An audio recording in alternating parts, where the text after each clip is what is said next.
Good morning, good morning. Hello, this is Nicolette Moore from NicoletteMoore.com. And I wanted to talk today about why a network marketer should have their own blog.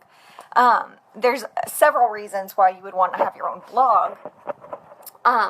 But really, there's so many benefits from having a blog. And so I know that as a network marketer, you have your own company website and you have your products and everything through your company, but that's branded to your company. That is not branded to you. And so you really want to think about the fact that having your own blog actually gets your exposure out there, right? Nobody's going to find that company website unless you're actually giving them the site. Most people are not going to be searching for you on your company website. And so having your own blog is having your own piece of the pie. It's having your own real estate online. You're able to express yourself there. You're able to really talk to the target audience that would benefit from what you have to offer them. And so I wanted to talk on 3 different points about why you would want a blog. Pardon me for moving around so much. One, it's leveraged, okay? Your blog is leveraged. What does that mean? Well, a lot of people, when they get into network marketing, they go through their warm market and they talk to their warm market and they try to get either business builders or they try to get customers. Well, eventually that warm market, that list dwindles down, and whether you've had success with that warm market list or not, you're going to get to a point where you're kind of like, okay, you have to go out and network, go to networking groups, go to events, constantly meeting new people, which is great. There's nothing wrong with that. Belly to belly, there's nothing wrong with belly to belly, but it's not leveraged. If you're not out meeting people, if you're not out picking up the phone, if you're not going door to door, if you're not, taking certain actions to be able to get yourself in front of people to talk to them about your offer, then they're not going to know about you, right? So you're constantly having to work in that direction. So the good thing about a blog is you start a blog, you create, the blog for that niche, for that audience that would benefit from your product. And then that blog, as you consistently work on it, you learn, there are things you need to learn, some SEO skills, learn how to build up your presence online. But the beautiful thing is those blog posts that you're making are going to work for you for years. They're going to work for you for years. So, you don't have to pound the pavement forever. You have that blog presence. If you're, getting some good guidance on how to set up your blog correctly, then you can really and truly have a leveraged approach to reach millions of people that you can't possibly reach. Going door to door, going to networking events, calling your list, buying leads.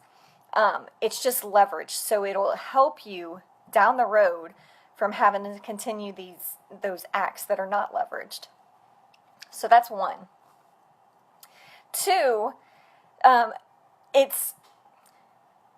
there's you think about paid advertising. Some people get into paid advertising. Paid advertising is awesome. Paid advertising is awesome. If you can figure out paid advertising, definitely learn it, use it. That's another leveraged approach, because you get a good ad setup and you're going to have your ad in front of your target audience that are already looking for what you can offer them. So that's great. That's great. However, once you stop paying for your ad, it goes away. It's not going to work for you forever. Now, yeah, most people have to pay for blog services. Like, I pay $20 a year for my hosting, for my blog. So it's so minimal, the cost to actually have a blog. Paid advertising, $20 for paid advertising will not take you far at all. Even on Facebook, $20 might get you a week and 1,000 views, and that might not take you very far. But with your blog, that small fee just to have the hosting and have it, continue to run for you, it's so minimal. And the effort that you put into it will work for you for years. And so as long as you keep that blog up, as long as you keep working on it, you will have something that will work for you forever. And paid advertising, it's great. And Ray Higdon, I'm going through his 3-minute expert right now. He had this really awesome line. He said, paid advertising, the point of paid advertising is not so you pay less, right?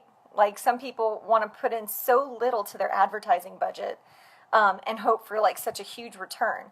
So the point of paid advertising is not to pay less, it's actually to pay more. So he said, and I'm going to quote him, the point isn't to spend less, it's to create the ability to spend more. Okay, so creating the ability to spend more, what does that mean? Well, if you have a solid ad, you put it out there, it's working for you, it's reaching the audience, you're getting leads from it, you're getting business from it.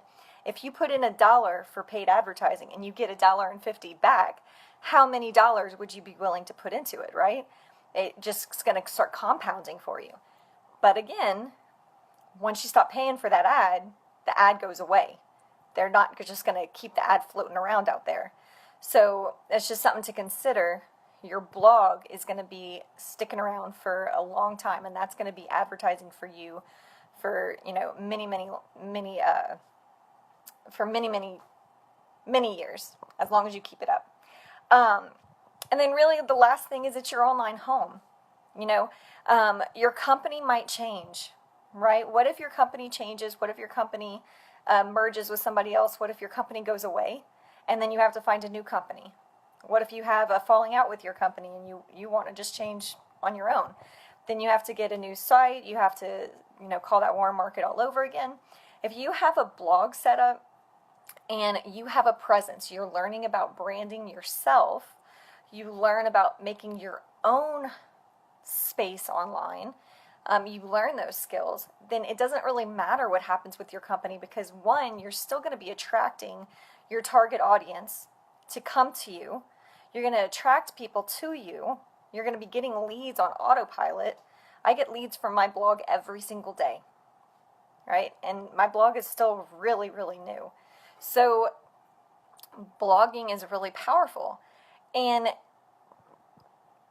it's your space. So I could actually offer 10 different things on my blog.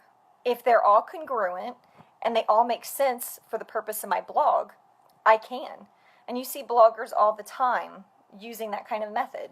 You'll see affiliate links, you'll see all sorts of different offers, promotions, different things like that. And that's how people monetize their blogs. And so say I represent company A and something happens, something goes south with company A, and I have my blog, I have my home online. Well, it doesn't really matter to me what happens with company A. I might put a lot of heart and passion into company A, but if company A goes south, then I can easily just close the doors on company A, and I can still have other offers coming in. I can choose another company to represent. And as long as I understand the idea of congruence, and I understand the idea of, what it means to have a personal brand and what it means to have a niche, then really the world is your oyster. And having a blog is a very, very powerful thing for any network marketer to have, okay? And as network marketers, I would expect you to be relatively entrepreneurial. You have to understand that, as a network marketer, you get the concept of your own income. You get the concept of having money. You want to have extra money, whether it's just a few $100s a month, or you're looking to have, $10,000 a month, $20,000 a month.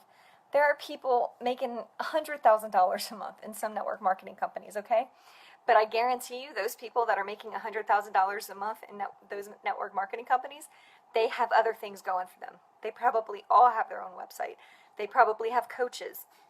They probably have different affiliations that they are a part of. I promise you, that is probably on the nose. And so if you look at your leadership in your company, I'd really encourage you, look at the leadership of your company, go online and see if they have their own websites. I have 2 leaders in mind in my primary company that it almost makes me upset, because there's one of the 2, at least, says, don't try to be technical. Don't do anything different outside of our company, what our company tells you to do for marketing. Don't do anything different. Don't be technical. And yet he has his own blog. He has his own website branded to him. And the other one too has their own, well, it's a married couple. They have their own website branded to them. Okay, so you have to learn how to use this. It's so powerful. I'm telling you, it's worth looking into. It's worth spending time and research on if you want to find out more information about how I'm doing my blog, why I have it set up, who I have it set up through. I'm happy to tell you that information. But I just really encourage you to consider it, look into it. It's smart, and it's such a leveraged approach to having a business globally. People can find you all over the world once you have your blog and you learn how to set it up correctly. So I hope this was beneficial to you today. I hope that it was something that you can really start to consider how you can incorporate that into your day. And yeah, I'm happy to help you with anything if you have any questions about blogging at all. Okay? Take care.